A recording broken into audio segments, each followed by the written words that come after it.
लेकिन राधाकृष्णन कमेटी की रिपोर्ट को ज्यादा तवज्जो ही नहीं दी गई और पिछले 2 साल में ये सिफारिशें कागजों पर रह गई। नतीजा स्थिति जस की तस है। लेकिन नीट पेपर लीक को लेकर जहां छात्रों में गुस्सा है, वहीं मामले पर सियासत भी गर्म है। दिल्ली में एनएसयूआई और एबीवीपी का प्रदर्शन हुआ। विपक्ष ने सरकार के खिलाफ मोर्चा खोल दिया, बीजेपी पर जमकर हमला बोला। देखिए।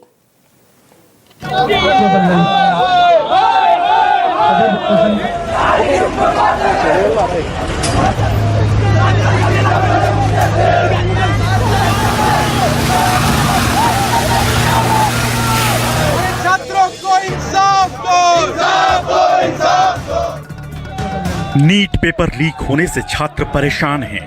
पेरेंट्स की चिंता बच्चों के भविष्य को लेकर बढ़ गई है। महाराष्ट्र से लेकर मध्य प्रदेश तक तमाम शहरों में छात्र सिस्टम की नाकामी पर सवाल उठा रहे हैं।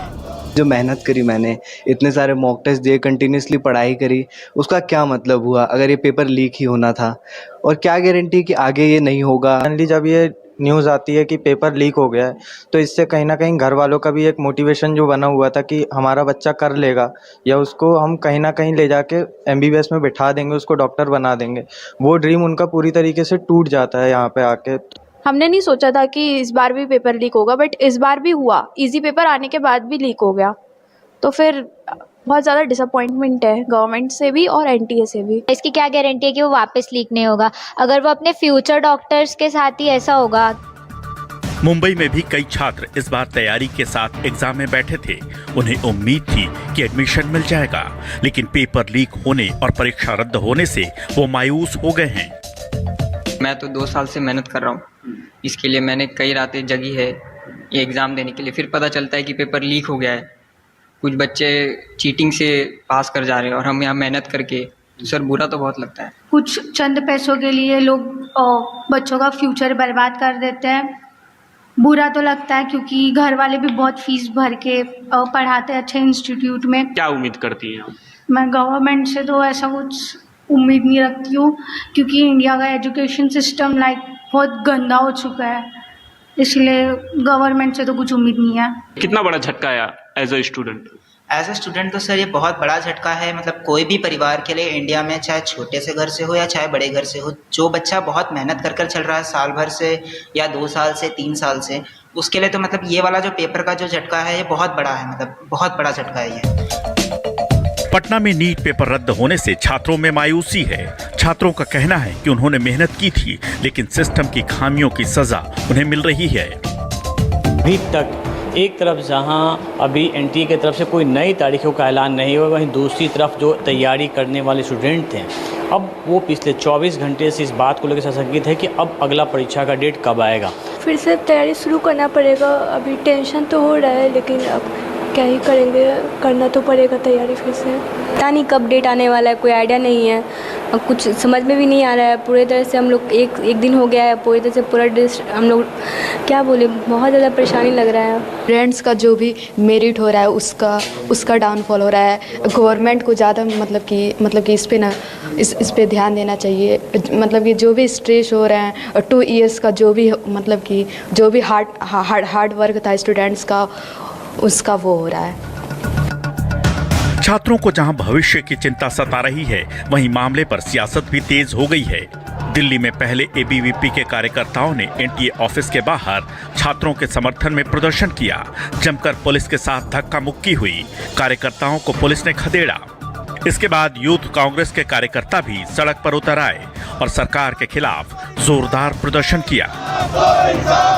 कर रही थी एनटीए में, और आज कांग्रेस के, यूथ कांग्रेस के कार्यकर्ता जो हैं वो यहाँ पर प्रोटेस्ट कर रहे हैं। वहीं पुलिस जो अगर देखें, भारी तादाद में पुलिस को इनको यहाँ पर रोकने के लिए लगा दिया गया है। इन्हें उनके ऑफिस से बाहर नहीं निकलने दिया जा रहा। नीट यूजी के छात्रों को बहाने नहीं, इंसाफ चाहिए, इस तरीके के पोस्टर लेकर ये लोग यहाँ पर चल रहे हैं। अगर आप देखें, भारी तादाद में जो है कार्यकर्ता हैं, और यहाँ पर पुलिस ने जो बैरिकेड्स लगाए हुए हैं, और ये लोग बैरिकेड्स फाड़ने की कोशिश जिस तरीके से कर रहे हैं, ये सभी छात्र जो है यहाँ पर प्रोटेस्ट कर रहे हैं। यूथ कांग्रेस के अध्यक्ष देवांशी, दिल्ली यूथ कांग्रेस के अध्यक्ष, वो भी यहाँ पर मौजूद है।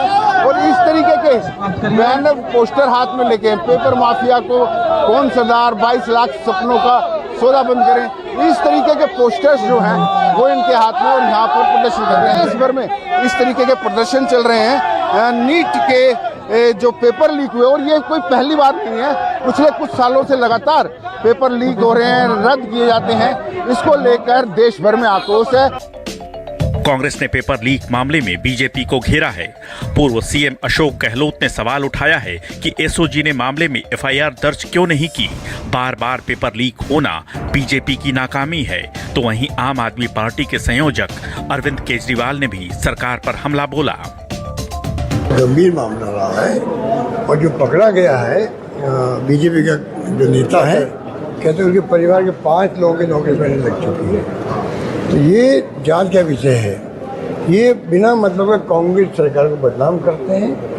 ये खुद एक्सपोज हो गए हैं 2024 में, 25 में, 26 में 3 बार ये नीट के पेपर आउट हो रहे हैं। क्या कारण है बताइए। इसलिए बहुत गंभीर विषय है। लाखों बच्चे, जो 22 लाख बच्चे, उनके ऊपर क्या गुजरती होगी अपन कल्पना कर सकते हैं। सीबीआई उन्हीं लोगों को रिपोर्ट करती है जो इस देश में पेपर लीक करवा रहे हैं। सीबीआई किसी को सजा दिलवा ही नहीं सकती। एक बार सारे देश की भी बात करते हैं। 2014 से जब से मोदी सरकार आई है, टोटल हमारे देश में 93 पेपर लीक हुए हैं, 93, और इनमें अधिकतर paper double engine, triple engine की बीजेपी की, एनडीए की सरकारों में लीक हुए हैं। नीट की परीक्षा रद्द मामले में federation of all India medical association ने भी सुप्रीम कोर्ट में याचिका दाखिल की है, जिसमें सुप्रीम कोर्ट की निगरानी में दोबारा परीक्षा कराने की मांग की गई है। एनटीए ने हालांकि दोबारा जल्द परीक्षा कराने का ऐलान किया है, लेकिन जिस तरह सियासी बवाल मचा है और एनटीए पर सवाल उठ रहे हैं, उससे छात्रों का भविष्य संकट में पड़ गया है। हर कोई यही सवाल पूछ रहा है कि आखिर छात्रों का कसूर क्या है। Bureau report, news 24। छात्रों को इंसाफ